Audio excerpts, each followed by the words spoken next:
Saints and future saints. I am East Hood. Uh, on this beautiful, blessed day God has given us, we will be looking into hip hop and music and the connections between Satanism and the woke, the whole connection with the woke world and how music is being affected by the whole woke ideology. And we'll be looking into that basically. And first, we'll be looking into an interview with Tom McDonald, and then later on in that interview, uh, Talib Kweli and DJ Vlad will also be interviewing in concerns with the whole Tom McDonald song "Facts" and how they feel about it. And let's just strive in, take a look, see what's up. Let's go. Heavyweight yesterday. And today I'm joined by the artist who actually crafted the song, Tom McDonald. So, Tom, well, first of all, congratulations on this runaway smash hit. You're actually entitled to celebrate it because you are a bona fide rapper. Ben, I'm not quite so convinced by. Maybe a one-hit wonder. First of all, are you surprised by the backlash, or did you predict the backlash and that was one of the reasons you did the song in the first place? Well, I've made a lot of sort of anti-woke anthems over the years, and there's always a certain degree of backlash that comes with it. So this one was sort of, a lot of my relationship with the audience is call and response. I make a song, people respond in the way that they do, and then I respond again with the next song. So, Facts with Ben is sort of the cap on a long line of anti-woke anthems that have been met with pretty heavy criticism. People in the black rap community have come out and said, look, this is just blatant cultural appropriation racism because you're accusing all their music that they produce of being about selling drugs, pushing guns, stripper poles, turning our sons into thugs and so on. What do you say to that criticism? Very true. I think that there's all types of rappers out there. There's black rappers and white rappers and Asian rappers and Indian rappers, all types of rappers. And I don't think that criticizing sort of the status quo of the genre or criticizing the prevalent content of the music, I don't agree that there's anything racist about that. What struck me is that there seems to have been more outrage over you guys lampooning this style of rap music than there is about the actual rap music, which often to me gets an extraordinary pass from criticism. And I said to Ben yesterday, when you have John Legend rewriting Baby It's Cold Outside because it's so offensive, but doesn't rewrite any of the lyrics of any of his rap friends, there's an obvious double standard. There we go. Sorry, y'all. Yeah, absolutely. I think that sort of in general, over the last 10 to 15 years, there's been very prevalent themes in hip hop, sort of objectifying women and glorifying violence and romanticizing drug abuse and stuff like that. And I think that hip hop likes to think of itself as quite a woke genre, and none of those things being vocal again. So I think it's a little bit hypocritical, but Do you think you can be number one on the Billboard chart, or do you think you may get subtly shadow banned to stop you getting there? Well, it's happened before. I've had Billboard refuse to count my album sales. I'm completely independent. There's no record label. There's no distribution. There's no marketing team, nothing. I make all of my beats. I write all the songs. My girlfriend shoots the music videos, entirely independent of the music industry. So, censorship, suppression, shadow banning is very familiar with all of those things. Like I said, Billboard's refused to count my album sales before. They've removed me off trending charts on YouTube. Billboard is basically, one of, because there's many gatekeeping devices in music, and the gatekeeping devices, such as Billboard, there's billboards, there's record labels, there's people used within the record labels, such as handlers, and I don't know what other titles they may have, the people you got to go through, and do some weird satanic things just to get good into the hip hop game and be successful and become ultra wealthy. You got to go through certain devices and certain people in the hip hop industry, so you can hear it. You can hear more from him in this interview. YouTube. My distribution company, TuneCore, which is supposed to be the alternative for artists who don't want to sign a major record deal. They are supposed to be able to go to TuneCore and independently release their own music. Exactly. So I had TuneCore deny release of this song and say that they will not host it in any form because of quote unquote lyrical content. So, I think I think the buzz is there, and I think the press is there, and I think that the proof is in the pudding. I have access to the sales numbers, as do many other people. So I think it would be pretty hard for Billboard at this point in time to just blatantly snub us on the Billboard charts. Can you make one promise finally, Tom, which is if you do get there, you don't make as part of your celebration a decision to do a whole album with Ben Shapiro? I don't think any of us could stomach that. Probably I can not absolutely even you. make that promise. I can absolutely make that promise. Tom, congratulations on the success. I love the record because I see what you're doing with it, and I applaud you for it. It's sending up a lot of double standard, and I think that's important. Thanks for coming on the show. Appreciate it. Thanks for having me, Pierce.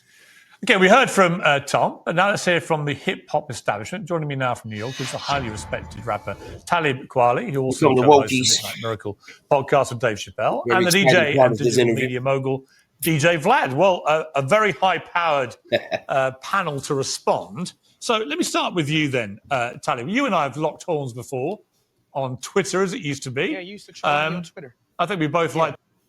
You can see in the beginning when the screen first popped up with a Talib Kweli, you can see that woke mug. He had the woke mug on, ready to tackle the.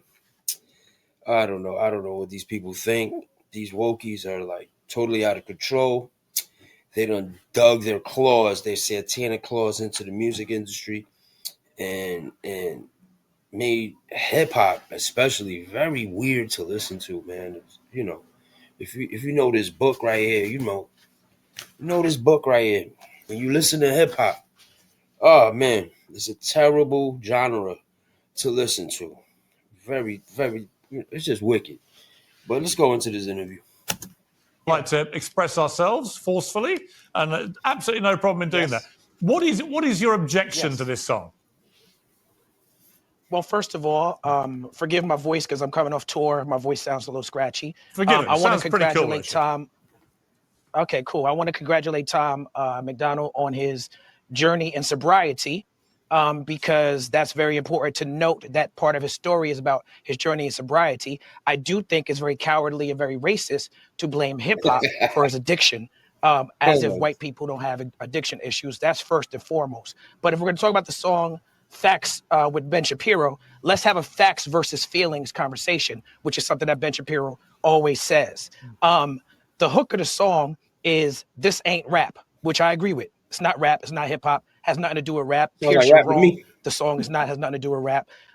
This song, he says, money, cars, clothes. We ain't selling drugs. We ain't gonna overdose. We ain't pushing guns. We ain't promoting stripper poles.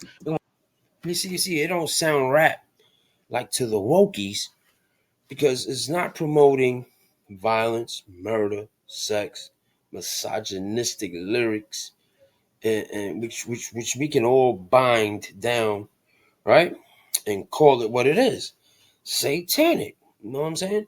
So if you ain't worshiping Satan, right, because is what you're ultimately doing when we're making this music, we're singing along to this music, when we're bopping to this music, we're listening into our home, when we let it into our homes, right, through our stereo, through our Bluetooth speakers, we're basically exalting Satan, because this is his music.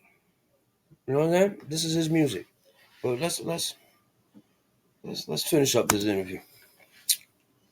We won't turn your sons into thugs and your daughters into hoes. This is not facts. He completely erased all conscious hip hop. You see, I got this shirt from Tribe Called Quest, one of the greatest rap groups of all time. He erased what I do. He erased what my people do. And most of my friends don't rap about those things. Tom is lying. So when you have lyrics even though it's secular music, right, and it's not really glorifying God, right? But when you have lyrics in your music, or you're making music that's positive, right? They feel like you're slaying the culture of hip hop, you know. So I get what he's saying, right? I'm taking it as, if it don't glorify Satan, then you're trampling over hip hop. If it don't glorify Satan, you're trampling over hip hop. This is what the wokies think. This is what people with evil hearts think. You know what I'm saying? You're coming against hip hop. You know, talking about God in your rap, you're coming against hip hop. If you're talking about your wife and kids in your hip hop, you're coming against God. You know what I'm saying? I mean, their God, rather, their God, which is Satan. You know what I'm saying? You're coming against their God. You're coming against their culture. You're coming against the whole hip hop. You know what I'm saying? The whole hip hop as a whole, which is a negative way to think. You know, freedom of speech is kind of like, becoming like we live in communist China or something. You know, is like they're trampling on the freedom of speech. You can't make music that's mostly positive. You can't make music that calls out evil. You know, and it's just ridiculous right now. You know, Satan got a grip on the music of all genres, but especially hip hop, because Satan wants to destroy the chosen people, man. The original Hebrews, the original Israel, B.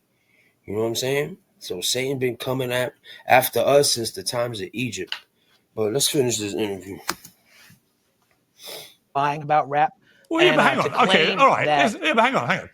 Mhm, I'm also, I don't mhm. think he's saying all rappers do. He made a point of saying he doesn't mean all rappers or all hip hop stars. But there's no Well, doubt. There's no doubt hold some on. do. There's He no made doubt some he do that he made a stuff. point. Of course, and there's some country music artists and some heavy metal artists that participate in violent and sexual content. But I Oh, would of course. never make a song. You know what I'm saying? Like, he didn't specify that he meant some rap in the song. He specified that on your show when Right. you question him. But on the song, he's saying, I'm trying to be offensive and I'm hoping to upset people. So guess what? As a black man who does hip hop, I'm offended. If you were trying to Look, man, if you making positive music, the wokies are offended, B.